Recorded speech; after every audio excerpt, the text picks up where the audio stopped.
Class 10-এর second summative ইভ্যালুয়েশনের জন্য হিস্ট্রির suggestion দেওয়া হবে, দেখতে থাকো। এই পরীক্ষাটা হয়ে থাকে চ্যাপ্টার 4, 5 এবং 6 নিয়ে। প্রত্যেকটা অধ্যায় থেকে 2, 4 এবং 8 নম্বরের সাজেশন দেওয়া হবে। প্রথমেই চ্যাপ্টার 4-এর 2 নম্বর প্রশ্ন আলোচনা হচ্ছে। 1 নম্বরে বলা হয়েছে 1857 খ্রিস্টাব্দের মহাবিদ্রোহের প্রত্যক্ষ কারণ কি ছিল। এরপর থাকছে গগনেন্দ্রনাথ ঠাকুর কিভাবে ঔপনিবেশিক সমাজের সমালোচনা করেছিলেন। পরের প্রশ্ন দেখো, ঝাঁসি রানী বিখ্যাত কেন।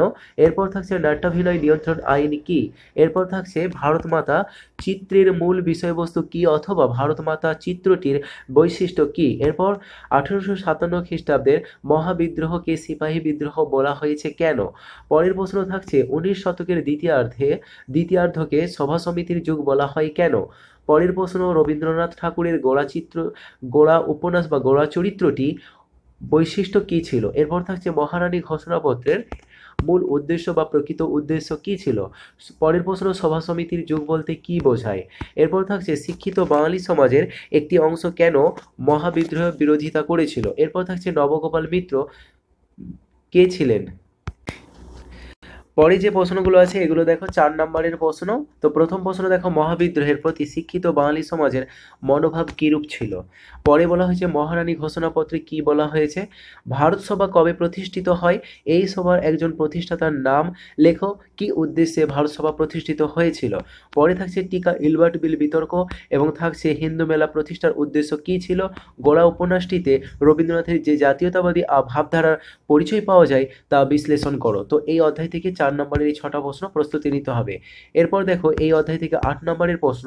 প্রথম প্রশ্ন থাকছে লেখায় ও রেখায় ভারতীয় জাতীয়তাবোধের বিকাশ আলোচনা করো। অথবা প্রশ্নটা এভাবে থাকে যে ভারতের জাতীয়তাবোধের বিকাশে সাহিত্য ও শিল্পীদের অবদান লেখো।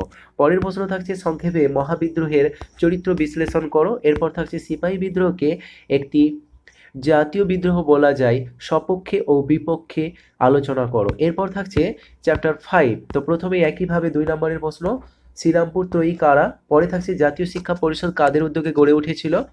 এরপর থাকছে কে কবে কেন বেঙ্গল কেমিক্যাল প্রতিষ্ঠা করে। শ্রীনিকেতন কি উদ্দেশ্যে প্রতিষ্ঠিত হয়েছিল। কাকে কেন বাংলার গুটেনবার্গ বলে অভিহিত করা হয়।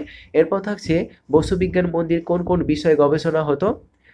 পরে থাকছে বিশ্বভারতী প্রতিষ্ঠার উদ্দেশ্য কি ছিল। 8-এর দাগে বলেছে কারিগরি শিক্ষা বিস্তারে বেঙ্গল টেকনিক্যাল ইনস্টিটিউটের ভূমিকা কি ছিল। পরে থাকছে ডক্টর মহেন্দ্রলাল সরকার স্মরণীয় কেন, ছাপা বই শিক্ষা প্রসারে কি ভূমিকা নিয়েছিল। এরপর থাকছে 5 নম্বর অধ্যায় থেকে দেখো এখান থেকে তোমাদের 4 নম্বরের প্রশ্ন শুরু হচ্ছে। বিশ্বভারতী প্রতিষ্ঠার ক্ষেত্রে রবীন্দ্রনাথ ঠাকুরের শিক্ষা চিন্তার পরিচয় দাও। পরে থাকছে স্বদেশী আন্দোলনে জাতীয় শিক্ষা পরিষদের ভূমিকা কি ছিল। পরে প্রশ্ন, ছাপা বইয়ের সঙ্গে শিক্ষা বিস্তারের সম্পর্ক বিশ্লেষণ করো। অথবা প্রশ্ন এভাবেও থাকে, ছাপাখানা বাংলা শিক্ষা বিস্তার কিরূপ পরিবর্তন এনেছিল। শিক্ষা বিস্তারে শ্রীরামপুর ব্যাপটিস্ট মিশনের ভূমিকা উল্লেখ করো। টিকা হিসাবে জাতীয় শিক্ষা পরিষদ এবং একইভাবে পাশাপাশি বসুবিজ্ঞান মন্দির টিকা করে রাখবে। এরপর থাকছে রবীন্দ্রনাথ ঠাকুরের শিক্ষা ভাবনার সমালোচনামূলক আলোচনা করো।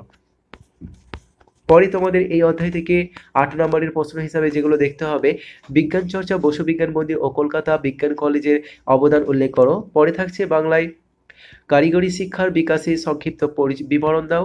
এরপর থাকছে রবীন্দ্রনাথ ঠাকুরের শিক্ষা চিন্তা ও শান্তিনিকেতন ভাবনার সংক্ষিপ্ত পরিচয় দাও। অনুরূপ প্রশ্ন এটা আসতে পারে, মানুষ প্রকৃতি ও শিক্ষার সমন্বয় বিষয়ে রবীন্দ্রনাথের চিন্তার সংক্ষিপ্ত পরিচয় দাও।